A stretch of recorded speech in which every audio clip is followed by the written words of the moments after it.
Welcome to the Four Winds Biotherapeutics podcast. We're jumping into something that feels like one of the ultimate challenges in applied chemistry, right? Oh, it really is. We're talking about rational and simulational protein design, Yeah, enzyme engineering. exactly. And the mission, I mean, it sounds simple enough on paper. Yeah. Just, copy what nature already does with its enzymes. A simple goal, but the complexity behind it is it's staggering. Trying to build catalysts that make molecules efficiently, that's the real holy grail. Because nature has this incredible toolbox of proteins and nucleic acids that it uses. And chemists want to build catalysts that work just as smoothly. But if you think about the sheer number of possible protein sequences, It's basically infinite. You can't just search randomly for the right one. absolutely not. And that brings us to this core distinction in the field. On one end, you have purely combinatorial methods, like random mutagenesis, Just throwing everything at the wall and seeing what sticks. pretty much. And on the other extreme, you have purely rational design, which assumes we have, perfect knowledge of how structure leads to function. And our sources are pretty clear that, well, that pure rational approach often falls a little short. It does, because our understanding is almost never perfect. There's a gap, Yeah. and that gap is exactly why these simulational approaches are so dominant. So you're using the structural knowledge you do have to guide the evolution, to limit that overwhelming search space. Exactly. It's smart, guided evolution instead of just blind trial and error. Okay, so when we're doing this guided evolution on an enzyme, what are the practical goals? What are we usually trying to improve? You're typically looking at a few key things, maybe engineering a totally novel activity or changing the substrate the enzyme recognizes. Or tuning enantioselectivity, right? Controlling that right-handed versus left-handed version of a molecule. Precisely. And crucially for any real-world use, increasing its stability, especially its thermostability. Let's focus on that selectivity piece. Our sources suggest that both substrate specificity and enantioselectivity often just come down to steric factors. Yeah, it's about physical space in the active site. It all starts with visualization.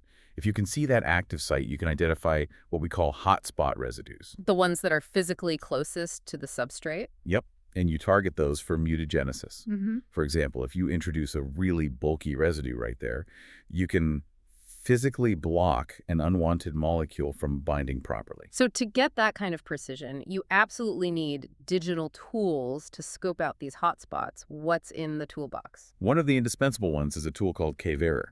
It's designed specifically to find and analyze the tunnels and channels inside a protein. Ah, so not just the active site itself, but the hallways leading to it? Right, because those tunnels control how substrates get in and products get out. KVerr helps you figure out which residues in those tunnels are the best ones to mutate. And once you have your targets, you need a way to visualize the changes and run some quick tests? That's where something like Yasara comes in.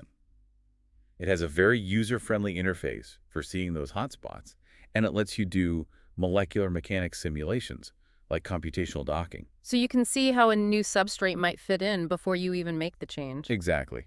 And if you don't even have a crystal structure to begin with, Yasara can build a homology model to give you a working hypothesis. But we know that proteins aren't these static, rigid models. An X-ray structure is just a single snapshot, isn't it? That is a critical point. That movement is the catalysis. That's why molecular dynamics, or MD simulations, are so important. MD is more like a video than a photograph. Perfect analogy. It generates an ensemble of possible shapes or conformations over time. You see how the enzyme flexes and breathes, which helps you understand stability. Okay, let's jump to the real cutting edge then. De novo design. Creating an enzyme that has literally never existed in nature. This is where things get really computationally heavy. You're building massive virtual libraries. So how does that process start? It starts with quantum mechanics, or QM, calculations to predict the absolute perfect geometry of the active site residues you need. This ideal arrangement is called a theozyme. A theoretical enzyme. Right. Then you use a tool, like Rosetta Match, to hunt through a database of stable protein structures, scaffolds, to find one you can place that theozyme into. And then Rosetta Design optimizes everything around it to hold it in place. That's the idea, and it works. We've seen real successes using this for chempoliminases, retroaldolases, even dealzoliderases. It's proof of concept. Let's circle back quickly to thermostability. An amazing enzyme is useless if it falls apart in the reactor. Stability is everything for industry. We can improve it by rigidifying flexible bits of the protein, which we can identify with B-fit analysis. Or you can improve the guts of the protein itself. Yeah, using suites like Foldex, they help you optimize the hydrophobic packing in the core or tweak the charge networks on the surface to lock it all together. So after all this, we have this whole spectrum of design, from guided evolution to pure creation. What's the big takeaway?